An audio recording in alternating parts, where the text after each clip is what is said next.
Hello, my name is Chris, and I'm here to talk to you about NAFTA, or the North American Free Trade Agreement. This was a legally binding agreement between Mexico, the United States, and Canada, all to help improve trade and decrease barriers to that trade.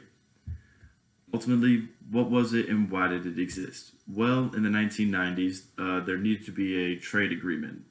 Trade was expanding around the world, and the US president at the time, Bill Clinton, thought it'd be a good idea to make sure that the United States, Canada, and Mexico, the three biggest players in North America, were all on the same page and could all mutually benefit from each other. Now, ultimately, what ended up happening was there was a massive decrease in tariffs going to Canada and to Mexico, and that helped the exchange of goods grow immensely between the three countries. Now that it's been discontinued by the current president, there is now an opportunity to stop and look at it objectively and analyze what its effects were. Ultimately, it depends on which perspective you'd like to take. According to corporate businesses and large business owners in each of the three countries, it worked fantastically. It was something that allowed for trade to go far and beyond what was previously possible with the tariffs.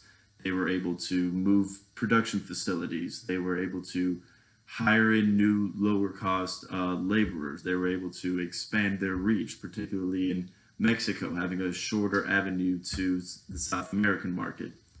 Perfect example of this would be GM moving their production facilities from the United States to Mexico, not only to decrease costs, but also to hire local laborers and to be able to produce things quickly and be able to have easier access to the South American market.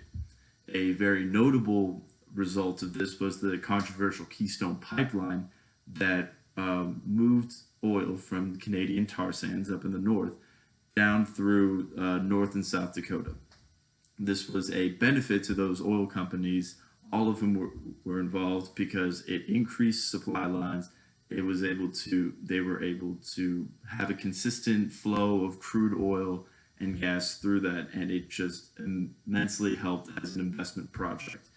It's going to end up being very rewarding for them because it decreased cost across the board, and they can maintain their high prices to make sure that they make all of that back from their investment. Now, on the flip side of that would be considering smaller businesses that were getting outdone by foreign competition that they normally wouldn't have to compete with. Granted, a lot of small businesses did benefit from the trade across the three countries with decreased tariffs, making their products now uniquely competitive in their new respective markets. But a negative from that would be not being able to compete with low cost labor in Mexico, being able to compete with uniquely, say, Canadian products that had a niche market that were only able to be previously served by U.S. small business owners. Ultimately, the effects of NAFTA were growth between the three countries, improved political relations relatively, being that with more trade it becomes more difficult to have a conflict with one another, and it helped tie the whole region together. As for negative effects, it displaced a lot of local factory workers in the United States by a lot of that production being moved down south to Mexico. And it ultimately shifted wealth in a way that was unpredicted, where previously smaller, more niche communities surrounded by say, production facilities would be able to flourish thanks to the tariffs and all the other restrictions. Now that wealth and that production has been shifted to either another state or another country, to where now a different group of people are benefiting. And that comes the dichotomy between the perspectives of good and bad with NAFTA. It ultimately did help increase trade and it helped improve the GDPs of Canada, the United States, and Mexico. But where some gained, some lost.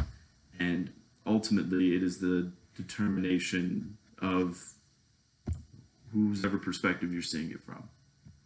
If you're a small business owner who lost out, you don't like NAFTA. If you're a larger corporation who was able to expand their operations, you were very happy.